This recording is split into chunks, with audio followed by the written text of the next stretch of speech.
घरे जदि मुढ़ी अच्छी ताले टेंशन कौन पाई सकाळ संध्या चाहा सहित एमती क्रिस्पी आ कुरकुरे पकोड़ा निश्चय थरे बनातु। घर को जदि कहीं गेस्ट आसीगले नहले निजे चाहा सहित खाइबापाई मात्र 5 ରୁ 7 मिनिट रे एक कुरकुरे रेसिपी को निश्चय बनइबे।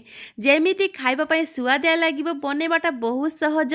गोटे जगार मापिकी गोटे कप मुढ़ी मुठी नहीं नेइची आ मुढ़ी को ये पानी ढाली की भल भाव में हाथ में चकटिकी धोई नवा। तापर मुढ़ी को ये पानी रू आम चुपुड़ी की गोटे अलग जगह को नहीं रखीदे। सबुतक मुढ़ी को ये पानी रू चुपुड़ी नहीं तो तापर ये देखूँ गोटे आलू को आगुरी सिझे रखी से आलू को मुझे ग्रेट कर दूसरी। आपण मैंने ये हाथ में जब आलू को चकटे पूरा भल भाव में चकटी ने ना आपणकर ये पकोड़ा जमा क्रिस्पी बनबनी।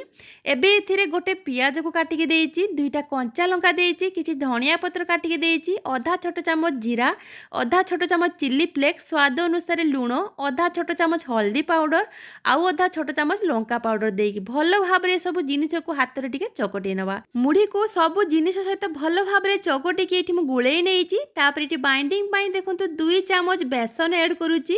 तापर ये आधा छोट चामच धला खसा देती, ये किसी भृसंगा पत्र को एमती हाथ में छिंडे देती तार फ्लेवरटा बहुत बढ़िया आसो। तो भृसंगा पत्र को निश्चय एमती छिंडे देवे। तापर गोटे छोट चामच पानी देकी भल भाव में सब जिनिस को आम बेसन सहित गुड़े नवा। ये बेसी पानी देवेनि ना पकोड़ाटा बहुत पतला हो गले आमर तेल पड़ू पड़ू ही ये पूरा फिटिज से देखूँ एमती ही गुड़े ने। तापर तेल को पूरा हाई फ्लेम रे गरम कर नहीं छोट छोट पकोड़ा आकार भाजी ने। गैस रे फ्लेम को जमा भी लो रे रखिबेनी, हाई रे रखिके पकोड़ा को भाजिबे। जेहेतु ये किसी भी सिझापी जिनिस ऐड करें तो पकोड़ा को भाजापी ये 1.5 ରୁ 2 मिनिट टाइम लगे।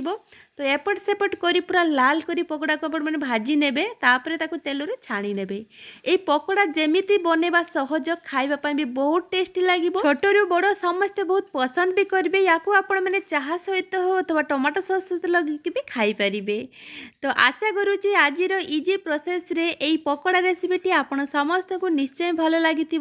जदि भिडटी भल लगी था लाइक करेंगे, शेयर करेंगे, आ मो चैनल ले नुआ थिले सब्सक्राइब करेंगे। फेसबुक पेज रे देखु पेज को फॉलो करनियंतु। मु सबु थर भले एथर भी चेष्टा करिछि घरोई जिनिस रे किछि एमिति यूनिक आ टेस्टी रेसिपी बनाया पई।